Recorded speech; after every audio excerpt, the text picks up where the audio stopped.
अस्सलाम वालेकुम। तो जैसे कि आज का हमारा टॉपिक है लेवल ऑफ बायोलॉजिकल ऑर्गेनाइजेशंस। तो लेवल ऑफ बायोलॉजिकल ऑर्गेनाइजेशन में हमारे पास फर्स्ट पे आता है एटॉमिक एंड सब एटॉमिक पार्टिकल्स। जो बहुत से एटम्स इकट्ठे मिलकर टुगेदर वर्क करते हैं तो हमारे पास बनता है मॉलिक्यूल्स। मॉलिक्यूल्स बनते हैं जब बहुत से मॉलिक्यूल्स इकट्ठे काम करते हैं तो हमारे पास आते हैं ऑर्गेनेलीज। जब बहुत से ऑर्गेनेलीज काम इकट्ठे करते हैं तो हमारे पास सेल बन जाता है। और बहुत से सेल्स जब इकट्ठे टुगेदर वर्क करेंगे तो हमारे पास आ जाएगा टिश्यू। और टिश्यू बहुत सारे वर्क जब इकट्ठे करेंगे तो हमारे पास आता है ऑर्गन। और जब बहुत सारे ऑर्गन्स इकट्ठे वर्क करते हैं तो हमारे पास आ जाएगा ऑर्गन सिस्टम। और ऑर्गन सिस्टम से हमारे पास नेक्स्ट लेवल आता है इंडिविजुअल्स का। और नेक्स्ट जब एक ही किस्म की स्पीशीज एक ही टाइम में एक ही जगह मतलब रहती हो, सर्वाइव कर रही हो, तो उसे हम कहेंगे पॉपुलेशंस। और जब डिफरेंट स्पीशीज एक जगह रह रही हो तो उसे हम कहेंगे कम्युनिटी। और जो कम्युनिटी मतलब जिस एरिया में वो वाक़या है, सर्वाइव कर रही है, उस एरिया को हम कहेंगे उसका बायोस्फीयर। तो सबसे पहले हम डिस्कस करते हैं एटॉमिक एंड सब एटॉमिक लेवल्स को।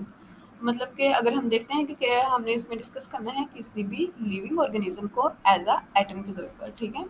तो एटम हमारे पास क्या होता है? एटम एक है स्मॉलेस्ट पार्टिकल है ऑफ एन एलिमेंट, यानी कि ये एलिमेंट के एक बहुत छोटा सा पार्टिकल्स होते हैं। इसमें बहुत से छोटे छोटे से पार्टिकल्स मौजूद होंगे। एटम क्या होता है फिर? Smallest particle of an element. इसमें तीन किस्म के पार्टिकल्स पाए जाते हैं, जैसे कि प्रोटॉन्स, न्यूट्रॉन एंड इलेक्ट्रॉन।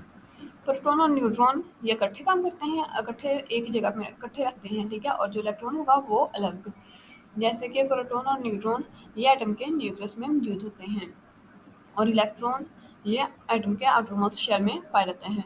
और जैसे कि नेचुरली अकरिंग कितने एलिमेंट्स हैं? 92, यानी कि naturally occurring elements are 92, in which 16 are bio elements, जिसमें से 16 जो हैं वो क्या हैं? Bio elements.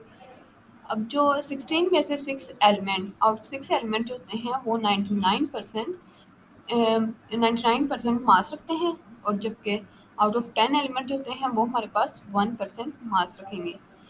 और नेक्स्ट हम देखते हैं कि कौन कौन से हमारे पास मेजर 6 बायो एलिमेंट्स हैं। कौन कौन से बायो एलिमेंट्स हैं? 6 जो कि 99% मास रखते हैं।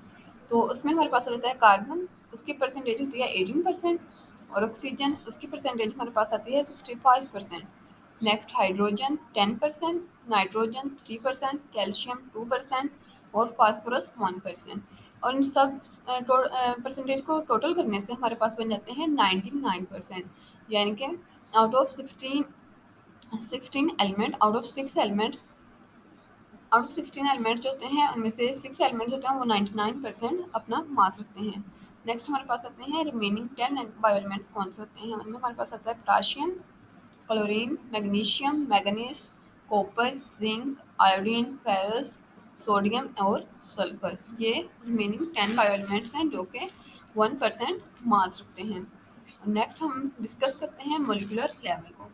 जैसे कि हमने देखा है कि बहुत से एटम्स जब इकट्ठे वर्क करते हैं तो हमारे पास एक मॉलिक्यूल्स बनाते हैं, ठीक है। और मॉलिक्यूल होते हैं इनमें भी हमारे पास मुख्तलिफ किस्म के एलिमेंट होते हैं, क्योंकि एटम जो है वो स्मॉलेस्ट पार्टिकल होते हैं, एलिमेंट के बहुत छोटे छोटे से पार्टिकल्स होते हैं। तो जब एलिमेंट्स से नेक्स्ट हमारे पास आते हैं मॉलिक्यूलर लेवल। जैसे कि हम स्टडी करते हैं कि इसमें हाइड्रोजन वो भी एक एलिमेंट है और ऑक्सीजन वो भी एक एलिमेंट है। लेकिन ये हमारे पास और किसी भी लिविंग ऑर्गेनिज्म में आइसोलेटेड फॉर्म में मौजूद नहीं होते, क्योंकि ये ये एक दूसरे के साथ किसी न किसी लिंकेज के जरिए मौजूद होते हैं, शामिल होते हैं, ठीक है। और वो लिंकेज कौन सा होगा? आयनिक बॉन्ड या कोवलेंट बॉन्ड। किसी भी लिंकेज के जरिए वो हमारी बॉडी में शामिल होंगे, ठीक है। और नेक्स्ट हम डिस्कस कर इसकी होती हैं मोलिकुलर लेवल की। लिविंग ऑर्गेनिज्म में दो टाइप्स होती हैं। There are two main types of molecules, जिसमें हमारे पास होती हैं माइक्रो मोलिक्यूल्स और macro molecules. Micro mean small और मोलिक्यूल मोलिक्यूल यानी कि small molecular weight. Micro molecules का मतलब होता है स्मॉल मोलिकुलर वेट। तो कौन कौन से स्मॉल मोलिकुलर वेट मौजूद होते हैं? तो इसमें हम देखते हैं कि वाटर H2O जिसका फार्मूला है ये भी माइक्रोमोलिक्यूल्स की एग्जांपल है। और हम देखते हैं कि ग्लूकोज जिसका फार्मूला हमारे पास आता है C6H12O6, ये भी एक स्मॉल मोलिकुलर वेट है। और नेक्स्ट हमारे पास आता है मैक्रो मोलिक्यूल्स, यानी मैक्रो का मेन मतलब होता है लार्ज, ठीक है, यानी कि लार्ज मोलिकुलर वेट। जो कि मॉलिक्यूल्स में लार्ज मोलिकुलर वेट रखते हैं और हम कहेंगे मैक्रो मोलिक्यूल्स। इसकी एग्जांपल में हमारे पास रहती हैं स्टार्च, प्रोटीन, लिपिड्स। ये हमारे पास क्या होती हैं, सारे के सारे मैक्रो मॉलिक्यूल्स हैं, ठीक है। और नेक्स्ट हमारा लेवल है ऑर्गेनेलीज एंड सेल लेवल, यानी कि बहुत से मॉलिक्यूल्स जब इकट्ठे वर्क करते हैं, टुगेदर वर्क करेंगे, तो उसके बाद तो वो सब मिलके उनके काम करने के तरीके को सब सारे मॉलिक्यूल्स इकट्ठे मिलके हमारे पास एक ऑर्गेनेलिज बनाते हैं, और जो या और सेल लेवल, ठीक है। और बहुत से ऑर्गेनेलिज मिलके एक सेल लेवल बनाएंगे। तो इसमें हमारे पास मुख्तलिफ किस्म के ऑर्गेनेलिज होते हैं, यानी कि बहुत से ऑर्गन्स मौजूद होते हैं। ऑर्गन्स होते हैं, ऑर्गेनेलिज होते हैं, वो एक डिवीजन लेवल होता है, यानी कि वो अलग अलग डिवीजन लेवल होंगे जो कि अपना अलग अलग काम डिवाइड कर लेते हैं, कि मतलब इस ऑर्गन ने ये काम करना है, और नेक्स्ट ऑर्गन ने ये वाला काम करना है फ्रॉम, ठीक है। तो इसमें हमारे पास रहते हैं माइटोकॉन्ड्रिया, राइबोसोम और गोल्जी apparatus। माइटोकॉन्ड्रिया जो होती है वो हमारे पास सेलुलर रेस्पिरेशन का काम करती है, ठीक है।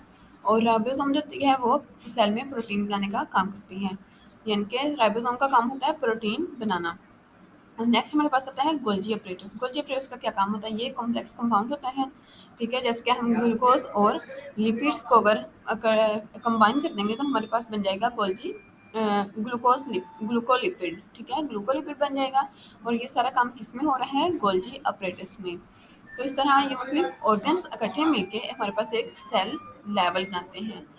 तो ये हमारे पास एक डिवीजन लेवल का काम करते हैं, यानी कि मुख्तलिफ ऑर्गन्स ने अपना अपना काम प्रपोज करना होता है।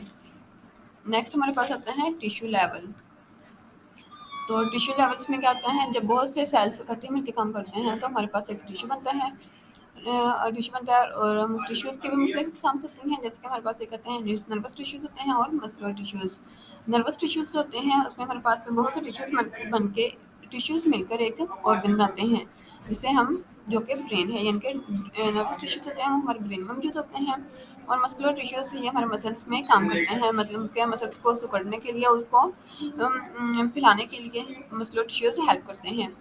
नेक्स्ट हमारे पास आता है organ and organ system level.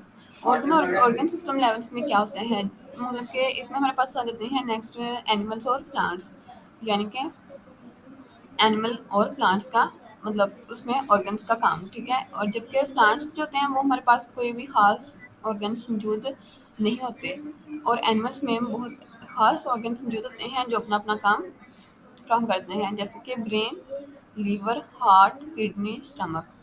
ये एनिमल्स में मौजूद ऑर्गन होते हैं, जबकि प्लांट्स में ऐसे ऑर्गन्स मौजूद नहीं होते। तो उसमें प्लांट्स में कौन से ऑर्गन मौजूद होते हैं, उसमें हमारे पास मौजूद होते हैं flower, leaves, stems and fruits.